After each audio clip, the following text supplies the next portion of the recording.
individual gross domestic product of more than 100 countries. That is in large part due to the success of the iPhone, Apple's signature smartphone product. For over a decade, iPhone sales have made up a majority of Apple's annual revenue. Today, Apple's share of the U.S. performance smartphone market exceeds 70%, and its share of the entire U.S. smartphone market exceeds 65%. Apple charges as much as nearly $1,600 for an iPhone. But as our complaint alleges, Apple has maintained monopoly power in the smartphone market not simply by staying ahead of the competition on the merits, but by violating federal antitrust law. Consumers should not have to pay higher prices because companies break the law. We allege that Apple has employed a strategy that relies on exclusionary, anti-competitive conduct that hurts both consumers and developers.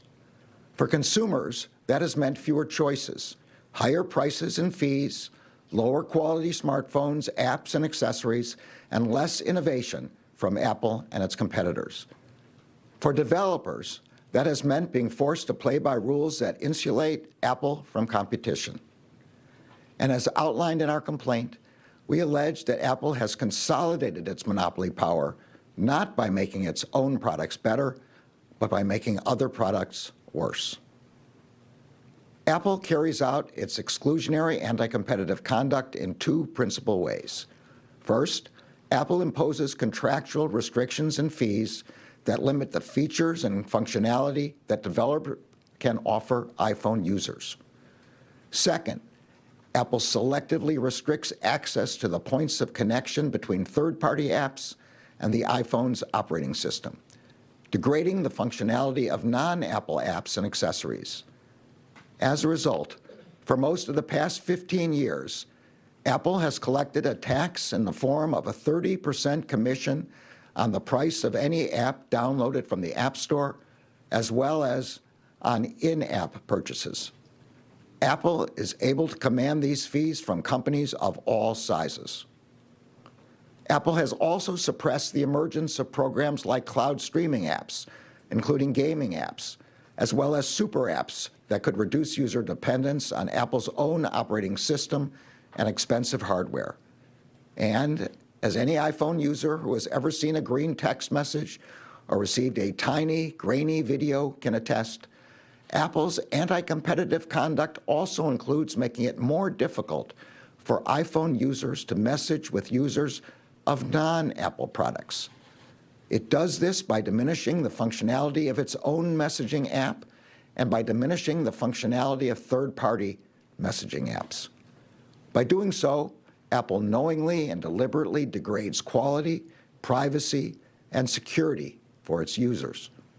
For example, if an iPhone user messages a non-iPhone user in Apple Messages, the text appears not only as a green bubble, but incorporates limited functionality.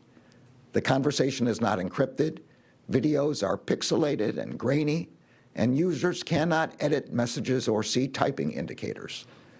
As a result, iPhone users perceive rival smartphones as being lower quality because the experience of messaging friends and family who do not own iPhones is worse, even though Apple is the one responsible for breaking cross-platform messaging. And it does so intentionally. For example, in 2013, a senior executive at Apple explained that supporting cross-platform messaging in Apple Messages, quote, would simply serve to remove an obstacle to iPhone families giving their kids Android phones, close quote. In 2022, Apple's CEO was asked whether Apple would fix iPhone to Android messaging. The questioner added, quote, not to make it personal, but I can't send my mom certain videos, close quote. Apple's CEO responded, buy your mom an iPhone. In addition to selectively controlling app distribution and creation, we allege that Apple is violating the law by conditionally restricting developers' access to the interface, which is needed to make an app functional on the Apple operating system.